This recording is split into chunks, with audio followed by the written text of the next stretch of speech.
Big Jim Murray, Chris Gasper, and we got Brian Robb covering the C's for MassLive and you at 617-779-0985. Celtics last played Thursday night in the win over the Miami Heat. The comeback, 119-114. Anfernee Simons, big night for him. You had Jaylen Brown also going back into the lineup, 27 points. Celtics bounce back on the road with that win. A nice win for them after that hideous loss Monday night. I don't know how many eyes were on it, to be honest, outside of watching the Steelers-Houston Texans playoff game.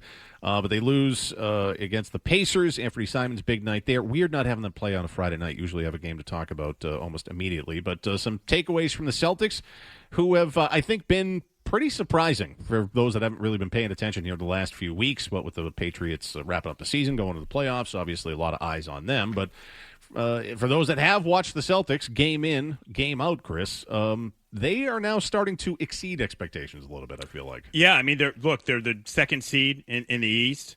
40 games in, tonight they will reach the halfway mark of the season. But 40 games into the season, you're playing 625 basketball. 25-15. I don't think anybody saw them being number 2 in the East at this point in the season. And you've just gotten contributions from so many different guys. I was one of those people. I'm wrong a lot. That's part of the job. I always say predictions, opinions, occupational hazard, call OSHA when we have to do this stuff.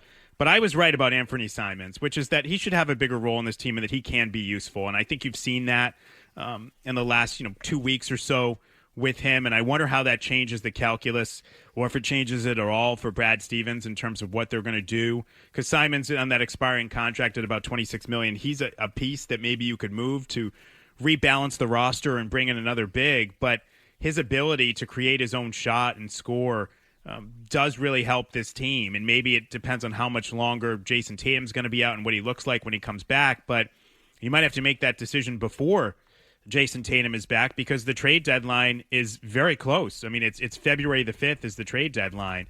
So when you're looking at that, I feel like Anfernee Simons is a guy that you would want to keep on this team.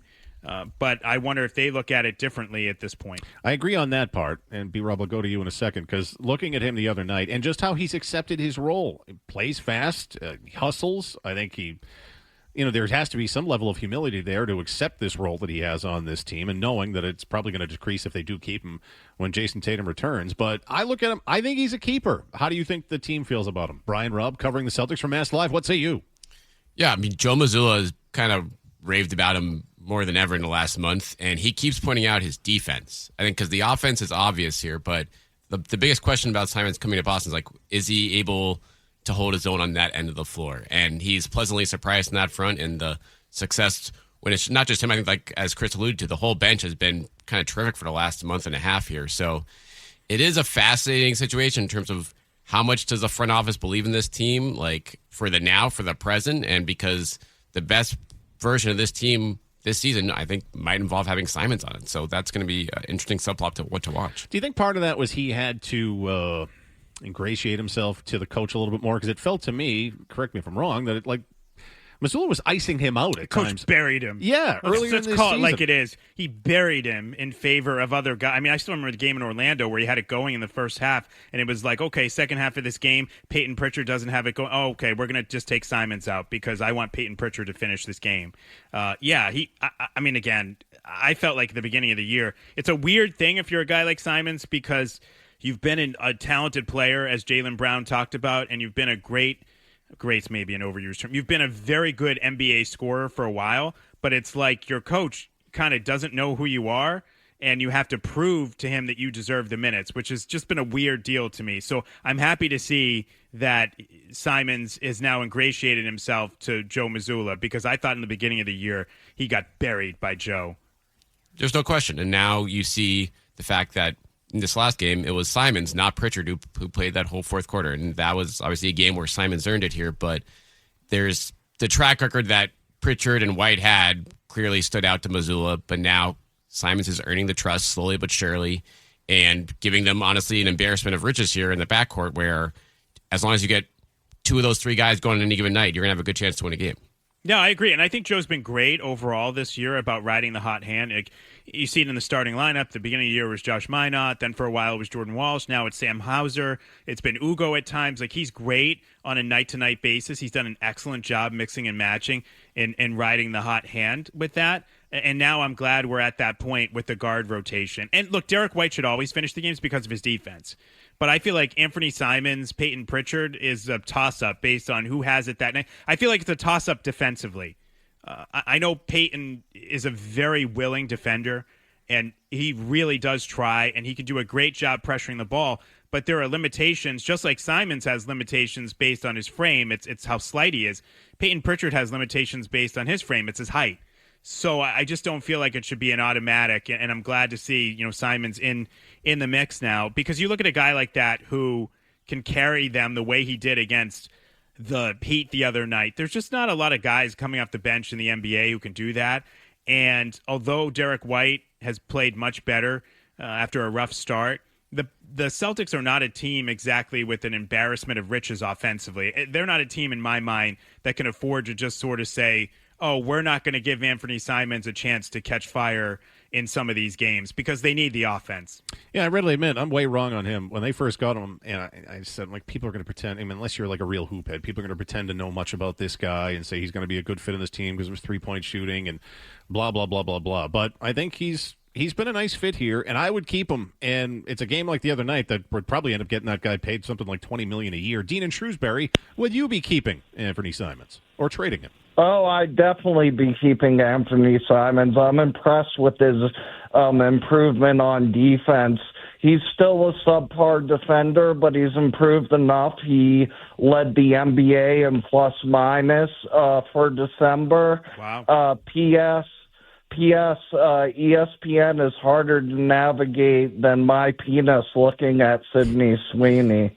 Dean working blue these recent weeks. A lot of blue stuff. Oh my goodness, Dean. I don't know. I think I like more, the analytical Dean, analytical, literate, poetic Dean. Yeah. Than sort of more, I'd say, lewd, lascivious Dean. And just, to talk about Anfernee Simons, if you look at what he's done over the last 10 games, it's really, really impressive. He's averaging 17.9 points per game. He's shooting 48.8% from three and 47% overall. He has really been a key offensive catalyst for them, and that's what he's capable of doing. And as long as he's not a major defensive liability, I think he should get a chance every night to impact the games. And there will be nights where he doesn't impact the game, and that's okay.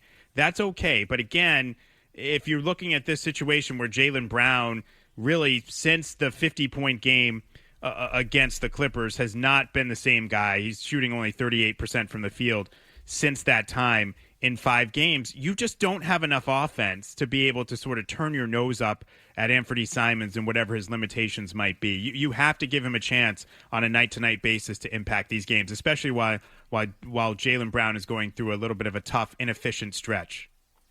And the question is going forward now, it's like you want to add the big man, and we'll probably get this coming up after the break here, to the front court, add some depth there.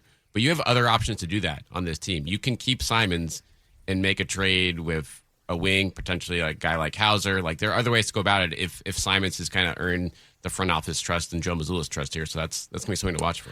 Trade permutations. Jason Tatum also mouthing, "I'm ready," the other night. We'll get more on this with a guy who can't be golfing today because the weather's just bad enough. Our guy Chris Forsberg of NBC Sports Boston will join us next in the Sports Hub Celtics Show.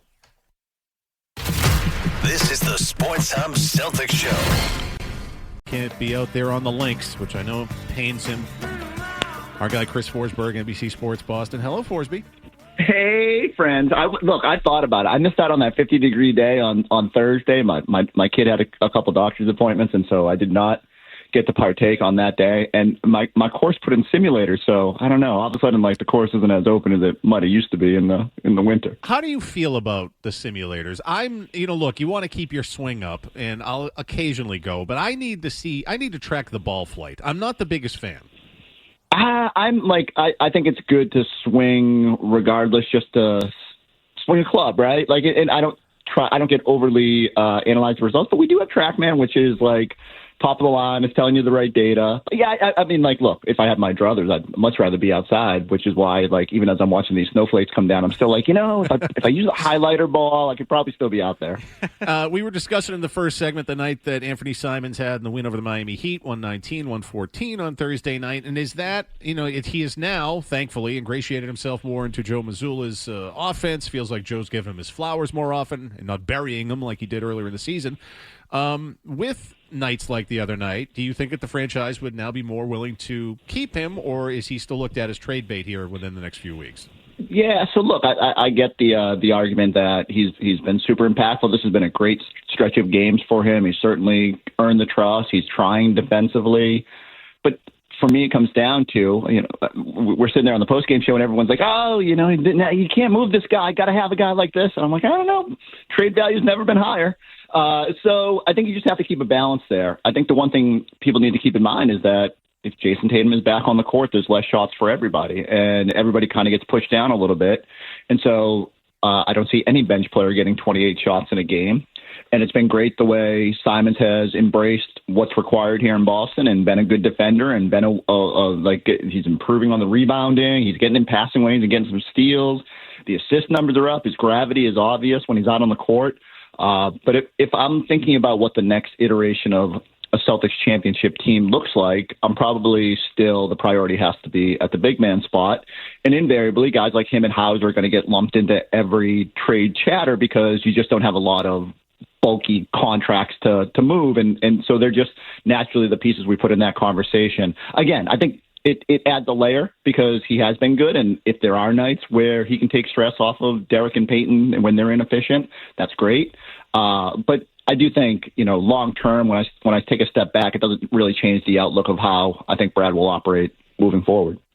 Do you think they definitely are in a position where they want to get something for him, or would they just play it out and let him walk at the end of the season? Obviously, he's on the expiring deal, but do they feel like, no, this is an asset we have to get something for, particularly because it was an asset we got back from moving Drew Holiday? Yeah, I think there's a balance there. I think, look, if all he does is help you be successful this year and then you don't have a future after this season, that's perfectly fine. Like clearing that money off the books could be just as impactful.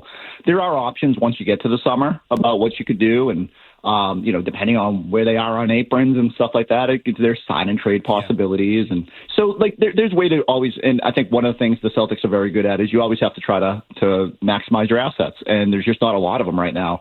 Right. And so because you've spent some decent draft capital to build that championship roster and now transition out of it, you got to maximize every piece of it. So whether that's the young wings and, their futures or guys like Simons, I just think you're always trying to maximize it. And again, you're just trying to build the best balanced roster possible. Like Keita and Garza have been amazing. Like Garza is part of the reason they've been thriving through the last 4 weeks here. So, but I think we all understand there's a need there. There's I don't know necessarily yet what the next championship iteration of this team looks like at that center position, and they've got to figure that out. So you got to maximize what you got to get there. And it's possible they could have to make this decision on Simons and moving him to help rebalance the roster this season before Tatum comes back. I mean, the trade deadline is February 5th. It's coming up pretty quickly. That could be a challenge for Brad Stevens if you're not really sure. Even if Tatum's back before then, if he has only played, say, a handful of games, you might not really be able to gauge just how much you can rely on him or how sound it is to rely on him. So I look at it and say that's kind of a tough decision because I hear what you're saying about Simons and the shots not being there. But if, let's say hypothetically, Tatum comes back and at least in the early going, it's going to be no back-to-backs or no 2 games, then you would need Simons. And there would be opportunities for him. So I feel like they're going to have to make this decision maybe before they fully grasp what they can rely upon from Jason Tatum. Yeah, and that's absolutely fair. And I think that, part of navigating February, March, April, it might be you get a little bit thinner at that spot. I think the hope would be that you're now, it feels like Joe's sort of auditioned all the wings at some point, from not getting the long run at the start of the year to Walsh taking the baton to Ugo being pretty consistent lately. Shireman's had his moments. At some point, depending on how you reshape this roster and if you reshape this roster, some of those guys are just going to naturally go into larger roles. And I think they're figuring out how much confidence they have in those guys. And now no one's going to replace. There's going to be no Hugo Gonzalez and Anfernee at this stage of his career, but like you can just lean on him a little bit more. You have to trust that these guys, their offensive games will develop a little bit more. They can contribute that way a little bit more than what we've seen. And you might just have to be okay with navigating that. And just like you said, I don't expect Tatum to play a lot of minutes when he's back. I don't expect him to play back-to-backs. I think that we'll tread very, very cautiously, especially in busier stretches of the season, with hopes that, he's just as available as possible once the playoffs arrive. But, I just think I've probably said this to you guys 1,000 times now, but, like, every time I get too caught up on, like, the day-to-day and game-to-game, I always say, like, just take a step back and, like, look at what is, like, the things you want to accomplish this season. And it's figuring out which pieces you can rely on. And if Simons isn't necessarily someone you see as a long-term guy that you're going to lean on in the playoffs, then lean a little bit heavier into those wings, even if it means it adds to the difficulty meter a little bit during the regular season. And so I just think that's the balance they got to strike. And again, the only reason they would ever move Hauser or Simons here is I don't think it'll be a short-term thing. They're not going to just go get some random, like, another big just to get a big. I think it'll be somebody they value long-term. And so, again, everything will be geared towards the future. So on Jason Tatum, he was seen mouthing the words, "I'm ready," after this comeback. He did not mouth, "I'm ready." What do you think he mouthed? He mouthed, "I'm waiting," or something like that. So, look, it's coming from the deaf guy who reads a lot of lips. I was going to say, Forsberg is uniquely qualified to tell us this. Yes, yeah, and so, like, I mean, I watched it, I was like, funny, because I read the caption, I thought the same thing. I was like, first off, why would he even say that in that instance? Well, someone could have said, it's time to hit South Beach and do some doing. Oh, I'm ready. Yeah, exactly. I mean, that could also be true, right? Like, yeah. There's a lot of reasons you could say I'm ready, but no. When I like my it's not quite clear what he says on the second word, but I believe it's wait, and like I'm waiting for something, right? Like, and who knows what the conversation was about? It is fun. Like, look, we all do the same thing. We're all looking for hints and tells about when this will crank up to another thing. I mean, the fact that he was out on a golf course in that Miami trip is a lot more encouraging to me than anything he's like saying on the sideline. I know, like, we just haven't seen a lot. The fact that he's been a little bit quieter suggests that things are ramping up, that they're not going to show us a lot. And, this is the way it usually goes around the NBA when guys are like starting to get closer. They kind of like cave up a little bit, and, maybe we'll get some rumblings about 3-on-3 or 5-on-5 work. But I really think it's just more going to be, there's going to be a day where all of a sudden he's going to go from, I don't know, out to doubtful, and then it'll accelerate quickly, and we'll all be like, "Oh my God, he's back!" So yeah, like let's not worry so much about the lip reading and more about like someone break into these gymnasiums and find out exactly who he's working with and how much he's ramped up and how they're feeling about that. Well, that's interesting. That's very insightful perspective. Again, you are uniquely qualified for this. So he said, "I'm waiting. I'm ready." Oh, that's very good. So all right, well then. How likely do you think it is? There's talk of adding a big. How likely do you think that is between now and the deadline? I would say it's like, I think they'll explore all options.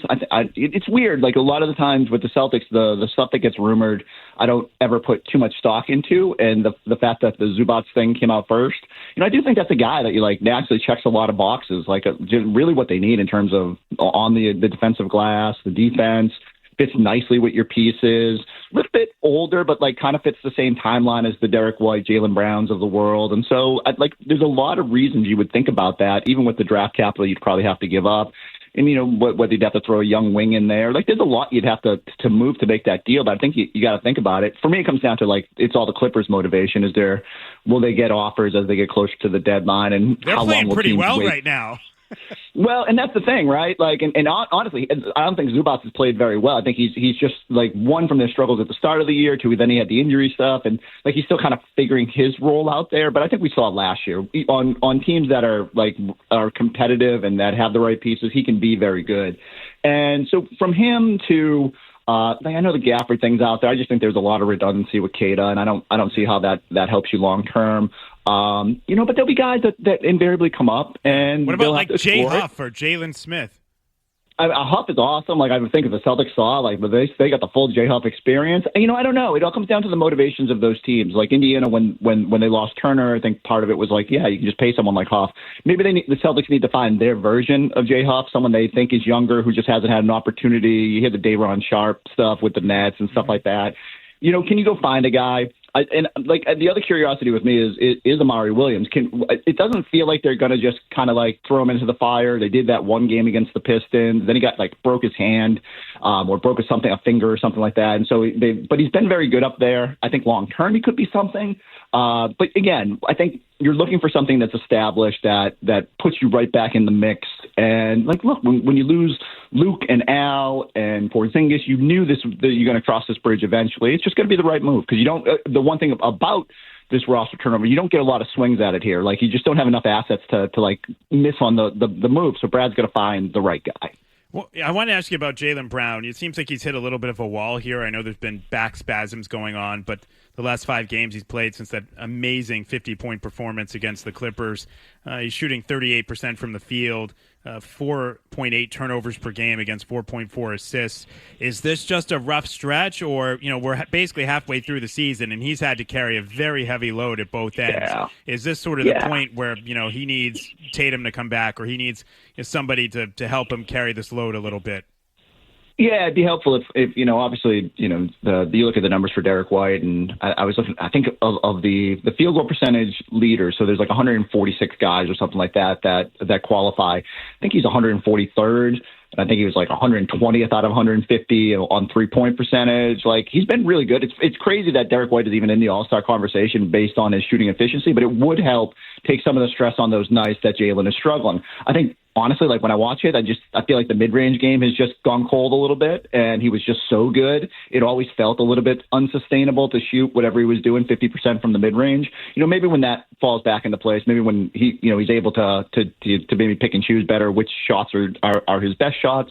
But I do think we see this all the time. It's January. Guys kind of ebb and flow a little bit. He was clearly motivated on that last trip, and that game against Kawhi and the Clippers, he went to a whole nother level. I suspect that when the games matter, he'll be a little bit more locked in. But yeah, I'd love to see the turnover numbers go down a little bit.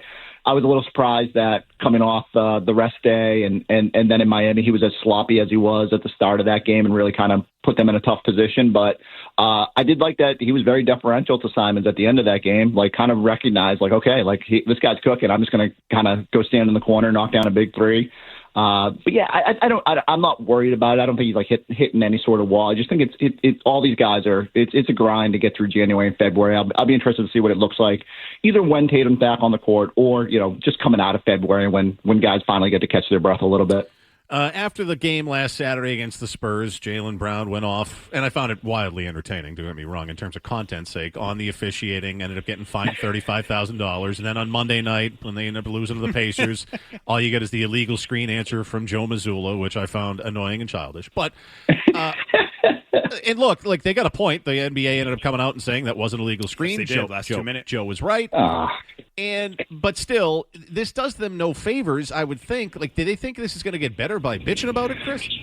Yeah, I don't know. It was not a good look. And it's so weird because it's just so outside of what Joe normally does. Joe's whole thing is control what you can control. You don't choose the environment. You got to play through it. I don't know. It felt a little bit like he was leaning in. Okay, Jaylen's out here complaining. I'm going to just go to bat for my guy and add a little bit more fuel to the we're not getting the right respect fire. But, I think even he recognized that because by the time they did the next media session, he was like, that's not our message internally. You never want to show your team that you're leaning on excuses. And I think, they handled it well. But it's infuriating. I hate going on our post-game show and talking about refs. I hate discussing one play in the final minute that because we all fixate on because it's high leverage instead of how bad they were at the start of the third quarter. They clearly were not good in that little stretch, and I don't know. Maybe they were feeling themselves a little bit coming off that road trip and that 50-point game.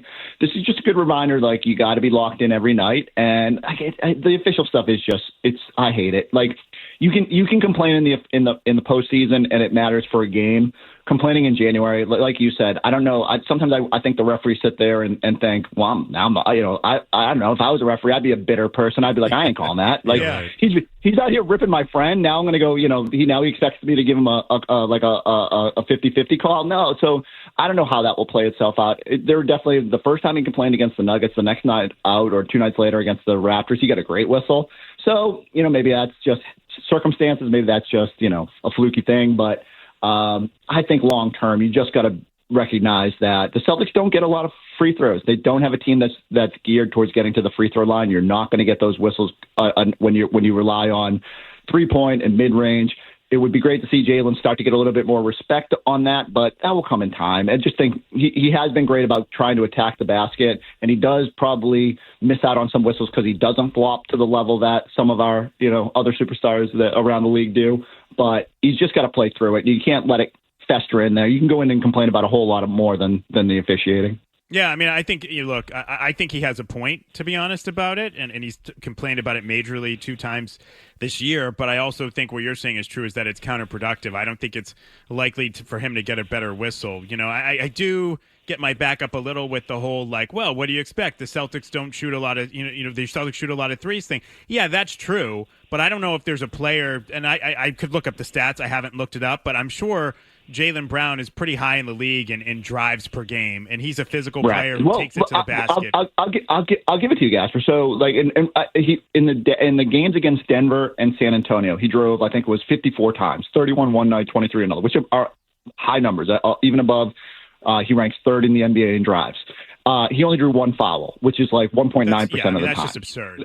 Ridiculously low. And so I totally get why he's mad. But if you do it by game to game, you're going to find fluky stuff like that all the time. Some nights refs just don't whistle. Sometimes you're playing a physical team, and it's just different, what teams get away with. For the season, I think his number was up over 9% of the time getting a call. It's down into the 8s. It's lower than I think SGA's 9.2 or 9.5. Luke is up at 12% or 10%.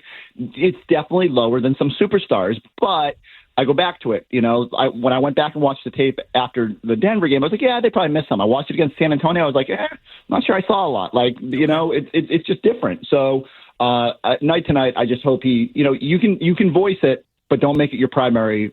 I agree. Tact. You can be I agree. Right? I agree. Yeah. It's counterproductive. I think 2 things can be true. What he's saying is correct in my mind, but also voicing it publicly is not going to make it better, and he shouldn't do it. Yeah, I publicly voiced my concern about this weather and the fact that I'm never going to golf again. And the weather gods just keep spiting me. So I'm watching it snow now. What is with this? I hate New England. What are we doing here? Yeah, I say it every winter, but it makes up for it in the summer and fall, I guess. Yeah, that's true. We appreciate it more, right? Yeah, appreciate people cruising around. Listen to the baseball hour. Yeah, summer's a good time. Appreciate you carving out some time on your Saturday today to join us, Chris Forsberg. Thanks for joining us as always. Great stuff, Forsby. Thank you. Thanks, y'all. Talk to you soon. Take care. Chris Forsberg of NBC Sports Boston. Your calls on the Celtics. Anfernee Simons, see a few you lined up. We'll get to those coming up next here on the Sports Hub Celtics Show. We'll have more on the Sports Hub Celtics Show next. Big night, comeback win over the Miami Heat on Thursday night. Certainly a vote of confidence for the Celtics potentially keeping him. How much say do you think that Brown has in a case like that as we get closer to the trade deadline there, Chris Gasper? Not as much say as Jason Tatum. Well, right. And do you think maybe, so this is why I set this up this way, do you think some of the frustration with the officiating, him blowing up on them after the Spurs game last Saturday night, has something to do with that in that here's a guy, he's talking openly how he was, being overlooked for Player of the Month, where he might be in the All-Star voting. And I get, you could make a case for him for MVP, considering how he's kept his team afloat and they've kind of defied expectations. And they're the 2 in the East right now. I can get that. Do you think what some of that is that bleeding out into something else, i.e. the bitching about the officiating? Yeah, I don't know. I do think there is an element of, and look, he's dealt with this his entire career, starting with when he was picked here number 3 overall in 2016 and had to deal with people booing. And the Celtics have put him a number of times in trade discussions. There were people who, after they lost Game 7 to the Miami Heat at the end of that season, looked at it at the end of the 2023 season and basically were saying, well, this is his fault. He was so terrible in Game 7 with all the turnovers. Mm-hmm. It seems like he does not get a commensurate amount of credit for the team's success or when he's doing well versus the blame when things aren't going well. He's never, in my opinion, been fully embraced either by the fan base here or sort of the basketball intelligentsia for who he is and how good he is. And I think he uses some of that as fuel. But yeah, I mean, it has to be frustrating when you're having the type of season he's having, which is an MVP type season, and you're not getting the calls. In fact, I thought there was another thing that he said that caught my ear during the Miami night.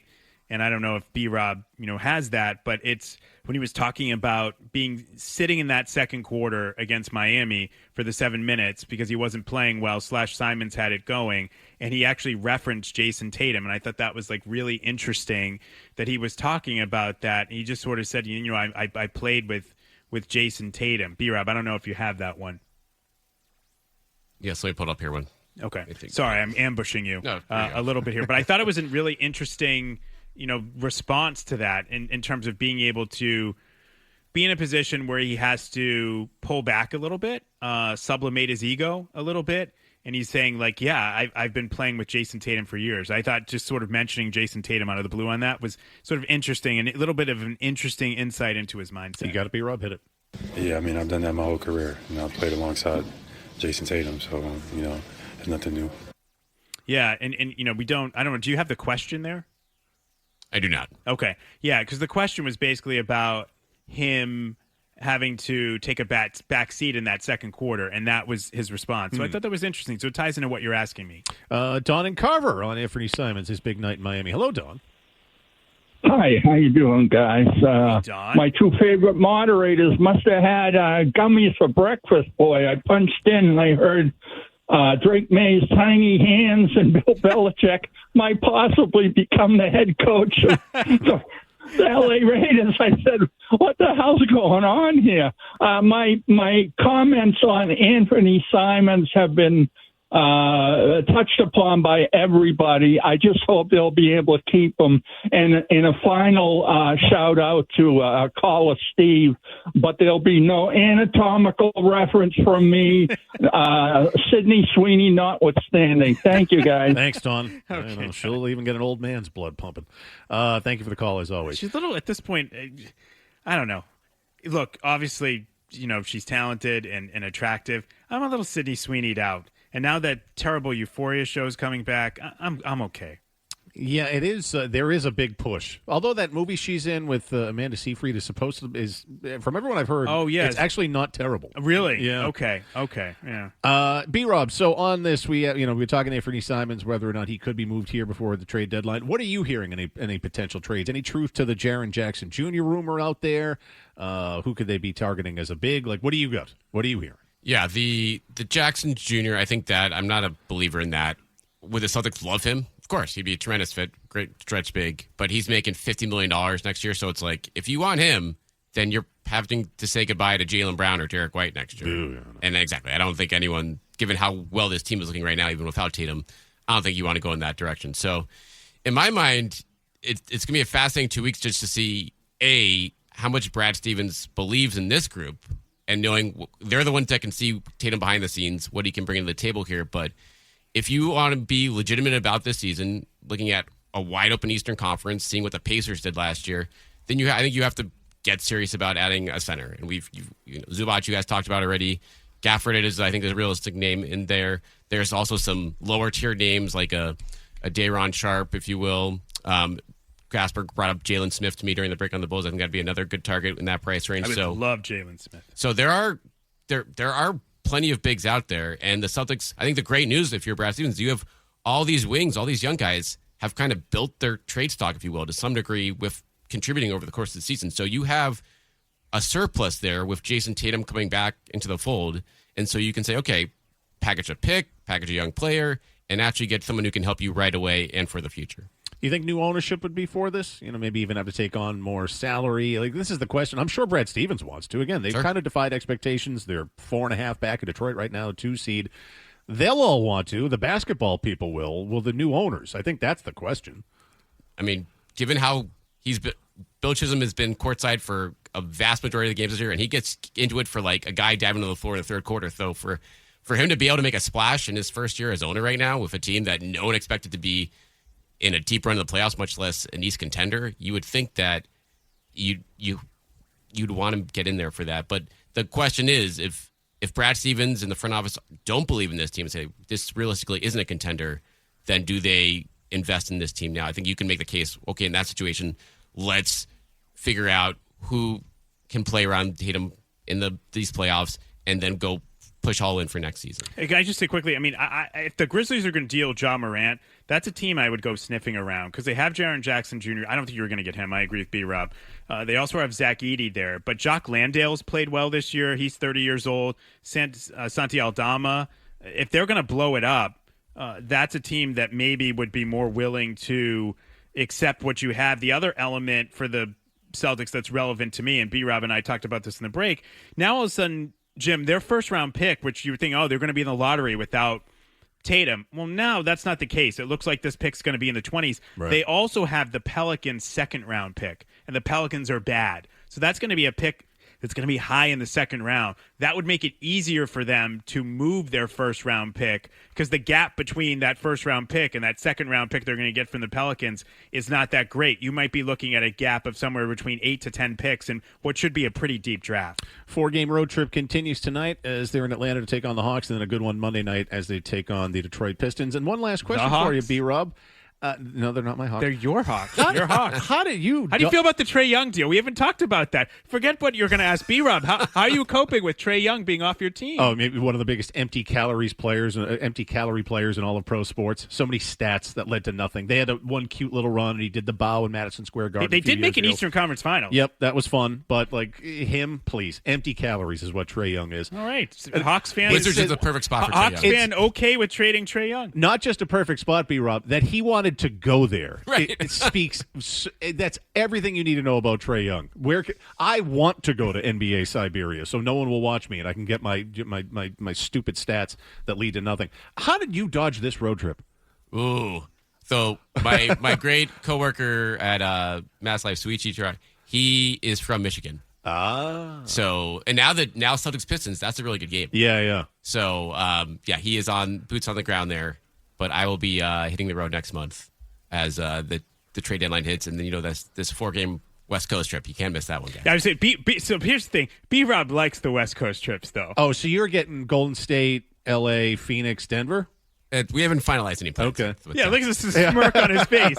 Yeah, he likes the West Coast trips are good. He's like, oh, I'll do that. He's like, no, I don't want to go to Detroit in the middle of January. I'm good on that. But yeah, send me to the West Coast trip. I can't miss this show, guys. I can't miss this. Are you one of the Celtics writers? I got to tell you, one of the funniest things is always every Celtics writer every year rooting for them to play Miami in the playoffs. So you guys can go down to Miami. So I've had enough Miami. I've been Miami'd out over the last 5 to 10 years. So, but yeah, there are maybe someone who's been on this show a half hour ago who always enjoyed going to Miami. Yeah, it's like they're openly rooting. They're like, oh, yeah, we want to play the Heat. I want the Celtics to play the Heat, and they all have their plans about even on the broadcast, you listen to Drew Carter and Scout. They were talking about getting to Miami for this road trip on like the first game of the trip. Yeah, a little more pep in their step. Yeah, they're like so excited about it. All right, so concludes the Sports Hub Celtics show for this week. You missed anything, you can check it out on the podcast. When we return after the headlines, we'll get into the final hour of the show and circle back to the Patriots' big divisional playoff game at home against Houston Texans tomorrow afternoon.